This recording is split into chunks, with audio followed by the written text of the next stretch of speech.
누구나 맛있는 음식과 요리를 먹고 마시며 즐기는 것을 좋아합니다.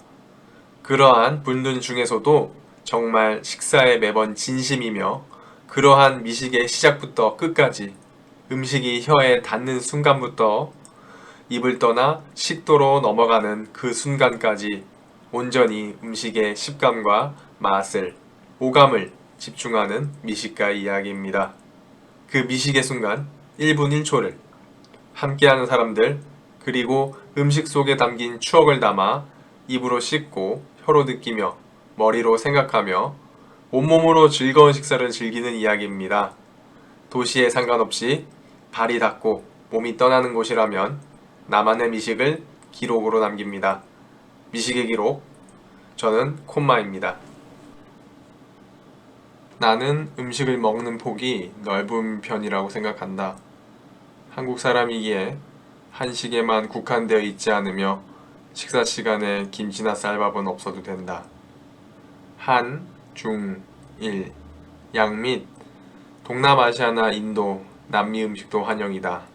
물론 맛이 있어야 한다는 전제 조건이 붙지만 그렇기에 강릉거리에서 드문드문 볼 수 있는 길거리 간식인 타코야끼도 내가 좋아하는 음식 중 하나이다.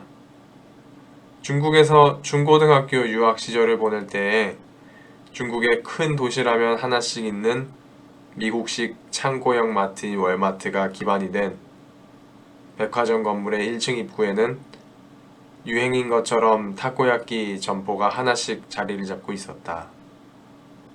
중국에서 중국인 주인이 만들었으니 맛이 없을 거라는 편견은 멀리 치워두시길 바란다. 의외로 중국은 신선하고 저렴하며 품질 좋은 식재료의 천국이다. 우리나라로 수입되어 오는 물품들이 좋지 않은 것뿐. 그렇기 때문에 정확한 조리법과 좋은 재료로 만들어낸 메이드 인 차이나 타코야끼는 꽤나 맛있었다. 10대였던 내 눈에 차만이 아름다워 보였던 타코야끼 점포의 중국 누나가 하나씩 나무꼬치로 굴려가며 구워주던 그 타코야끼를 나와 누나를 비롯한 우리 가족들은 참 좋아해서 일주일에 12알, 14알은 기본적으로 사 먹을 정도였다.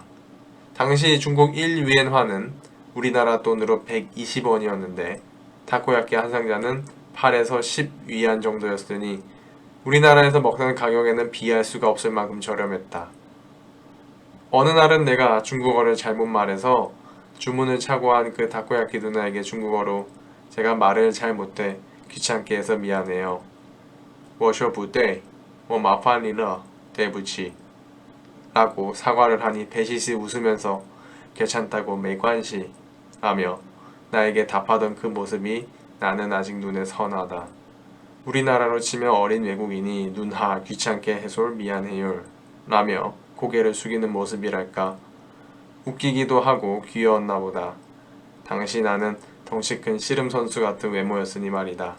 청소년기부터 좋아하던 타코야끼의 맛을 나는 한국에 돌아와서도 즐길 수 있었고 부산에 머무를 때에는 부산대 지하철역 앞 대학로 거리에 자리 잡은 지금은 코코네로 이름이 바뀐 미도리라는 타코야끼 집을 자주 들렸다.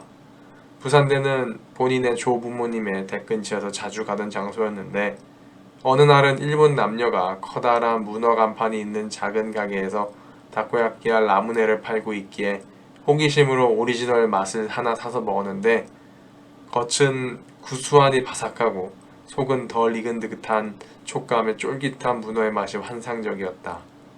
그 후로 부산에 들릴 때마다 미도리의 타코야끼를 한 상자씩 꼭 먹었는데 이 집은 현재 오사카와 오키나와식의 일식을 파는 식당 점포를 하나 추가로 열어서 운영 중이다. 여하튼 오늘의 서론이 길었다. 이렇게 타코야끼에 대한 썰을 길게 풀어놓은 이유는 얼마 전부터 한 달에 한두 번 정도 가는 강릉 유천지구의 퓨전 일식주점인 느릅나무를 소개하기 위해서다. 과거 느릅나무가 많은 산과 들이었던 유천지구의 유래를 따서 가게명을 지으신 사장님은 원래 슈칸타코, 사장문어빵이라는 작고 붉은 타코야끼 트럭을 돌고 택지에서 타코야끼를 파시던 분이었다. 당시에도 친절한 타코야끼와 맛있는 사장님으로 트럭으로 장사를 하셨음에도 불구하고 유천, 택지 등에서 사는 사람이라면 다 알고 사 먹을 정도로 이름이 있는 집이었는데 이제는 트럭 대신 넓은 점포와 제대로 된 주방으로 타코야끼와 오코노미야끼 등 본인의 철학이 담긴 술안주들과 주류를 팔고 계신다. 전체적으로는 각 메뉴들의 개성이 확실하고 해당 메뉴들에 공을 많이 들이셨다고 생각을 했다. 식사가 아닌 술안주임에도 불구하고 기본적인 맛이 탄탄한 메뉴들, 가장 빠르게 식탁으로 올라오는 타코야끼를 하나 들어서 세심히 관찰해본다. 뜨끈뜨끈한 타코야끼 위로 올려진 얇은 갓소부시가 하늘하늘 긴 소매를 살살 흔드는 살풀이춤을 추듯 꿈틀거린다. 푸드트럭 시절부터 판매를 해오신 느릅나무의 주력 메뉴인 것을 스스로 증명하듯이 부산에서 먹던 일본인 사장님께서 구워주시던 타코야끼를 잊게 할 정도로 겉은 바삭바삭하고 그 속은 익지 않은 것처럼 촉촉하게 고소하고 부드러운 반죽이 입에 감기면서 문어의 육질이 쫄깃한 삼박자가 어울리는 즐거운 맛이다. 이쁜 여자와 바에 앉아 먹으며 주방에서 일하시는 점원분께 타코야끼가 쫄깃하니 식감이 좋다고 말씀드리니 원래 타코야끼는 밀가루 반죽을 사용하지만 느릅나무에서는 찹쌀가루를 배합한 반죽을 사용한다고 귀띔해 주셨다. 그래서 타코야끼를 후후 불어 잠시 식힌 후 입에서 씹으면 바삭한 겉표면 밑으로 덜 익은 반죽이 씹히는데 묘하게 쫀득한 느낌을 받는다. 원래의 타코야끼는 살짝 물 같은 느낌이 들 정도로 촉촉한 데 비해서 다른 식감을 살린 것이 마음에 들었다.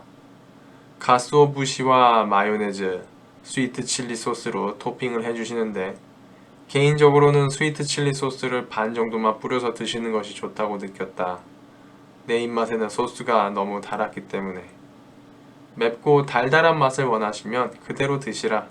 어디에 내놓아도 뒤처질 것 없는 훌륭한 문어빵이다. 다음으로 등장하는 느릅나무의 오코노미야끼. 나는 오리지널 오코노미야끼를 먹어본 적은 없다.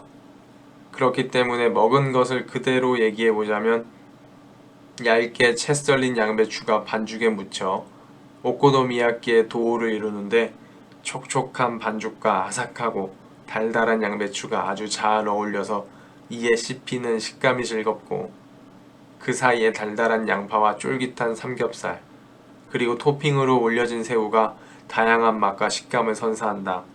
반숙으로 구워진 써니사이드업 달걀을 토핑으로 얹어주시면 반숙 노른자를 반으로 갈라 으깨서 촉촉한 식감을 고소하고 아삭한 식감의 오코노미야끼와 함께 씹는 것이 맛이 좋다. 그렇게 먹다 보면 오코노미야끼는 어느새 금방 사라지고 한 그릇을 더 주문하려고 고민하는 자신을 보게 될 것이다. 사실 나는 위에 올려진 토핑이 없이 양배추와 밀가루가 구워진 빵만 먹으라고 해도 먹겠다. 그만큼 이 양배추빵을 구운 오코노미야끼는 식감이 즐겁고 위에 올려진 토핑들과 맛의 균형을 잘 잡아준다. 그리고 마지막으로 나오는 커다랗고 기다란 음식, 고추튀김이다. 고추튀김이라는 친숙한 이름의 메뉴가 있기에 분식집이나 명절 때 보던 그런 방식의 고추튀김인가? 했는데 명절에 먹을 것 같은 그런 잘게 다져진 두부, 돼지고기, 당근 등이 들어간 한국식 고추튀김이다. 커다랗고 아주 약간 매콤한 풋고추, 오이고추, 그 속을 파서 딱 봐도 손이 많이 갔을 것이라고 생각이 드는 만두소화도 같은 것이 고추에 처음부터 끝까지 잔뜩 들어있다. 얇은 튀김옷을 입혀 튀겼기 때문에 느끼하지 않고 파스스 씹히는 튀김옷이 고소하며 고추가 주는 약간의 알싸한 매운맛과 고소하고 든든한 돼지고기와 당근, 두부의 식감이 적어도 나에게는 중독적이다. 고추와 튀김옷이 사각, 바삭, 아삭거리면서 씹히는 동안 고추 안에 모여있던 재료들의 육즙과 채소들이 촉촉함을 폭포수처럼 입안에 뿜어댄다. 저절로 눈이 감기는 황홀한 맛이다. 잠시 눈앞에 돌아가신 할머니가 아른거린다. 그리고 환상 속의 할머니가 말씀하신다. 난 이런 거 해준 거 없다 이가 이 문디야. 할머니도 이렇게 말씀하신 적 없잖아요. 환상 속의 할매가 나에게 무슨 맛을 하던지 말던지 고추튀김의 끝을 향해서 아그작 아그작 치아를 내달린다. 고추튀김의 끝에 다다르면 고추의 머리 끝부분에 다 파내어지지 않은 고추 씨앗들을 튀김 속과 함께 씹으면 고추씨의 매운맛과 튀김의 속이 함께 어울려 이것도 고추튀김만의 별미다. 타코야끼와 오코노미야끼를 함께 먹으면서도 고추튀김이 정말 맛있어서 이것만 한 그릇 더 시켜 먹고 싶을 정도였다. 꼭 시켜 먹어라. 2번 먹어라. 지금 몇 시지? 밤 10시가 거의 다 되어가는데 왜? 마감시간 몇 시간 전부터 시킬 수 있는 라면이 있다고 들었는데? 좋아, 주문이다. 그리하여 고추튀김을 거의 다 박살내고 있던 나의 앞에 등장한 마감면. 매콤하고 고소한 지읒 라면에 익숙한 향기가 올라오는데 그릇 안에 함께 담겨있는 토핑들의 모양새가 익숙한 듯 친숙하다. 가게 마감 1시간 전부터만 주문해서 먹을 수 있기에 마감면 혹은 사장님 특제라면이라는 사특면이라는 이름이 붙은 이 라면은 처음 만났지만 금방 친해진 친구와 같은 메뉴다. 우리가 쉽게 먹을 수 있는 매운 라면에 치즈를 얹고 달걀, 소시지, 떡 등 마감 전에 남은 재료로 넣어서 끓여낸 듯한 이미지의 라면이지만 꼬들꼬들하게 삶아낸 면과 느릅나무만의 라면 양념을 조금 더 넣어서 매콤 얼큰하며 술자리의 마지막을 개운하게 끝나는 메뉴였다. 단점이라면 가게 폐점 1시간 전까지 시간을 기다렸다가 먹을 수밖에 없다는 거. 참고로 나는 가게에서 7시 30분부터 먹기 시작해서 밤 10시까지 일부러 버텨서 먹었다. 마감면이 맛있을 것이라는 기대보다는 어떤 녀석인지 궁금해서 일부러 기다려 먹은 것이었는데 속을 뜨끈한 한국인의 맛으로 덮여주니 술집에서 마지막 메뉴로 잘 어울린다. 그 외에 느릅나무에 대해서 말하고 싶은 점은 소주, 청주, 정종, 와인, 맥주, 하이볼 등등 일식 술집답게 다양한 주류를 취급하고 있으며 각 안주들이 어떤 주류와 어울리는지도 추천해준다는 점이다. 그리고 가게 점원들이 친절하다. 정말로. 그 점이 좋아서 일부러 주방 옆에 있는 바에 앉아 느긋하게 먹었다. 주문도 많이 했다. 미안하지만.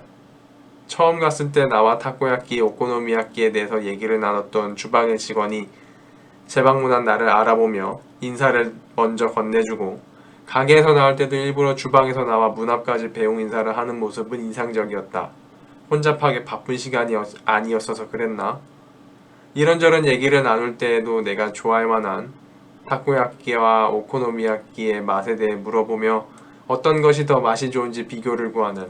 하지만 두 가지의 음식은 엄밀하게 따지자면 다른 음식이므로 비교를 할 수 없다고 나는 답을 했다. 생각해보니 직원이 무안했을 것 같아 미안하다. 그러한 주제를 던져줘서 대화도 즐겁게 나눌 수 있었다. 첫 번째 방문 때 내가 할 수 있는 최고의 칭찬인 오래오래 장사하세요 라는 말을 못 해드렸는데 앞으로도 꾸준히 방문할 예정이니 틈이 있다면 해드려야겠다. 타코야끼, 오코노미야끼, 고추튀김의 하이볼 또 먹으러 가야겠다.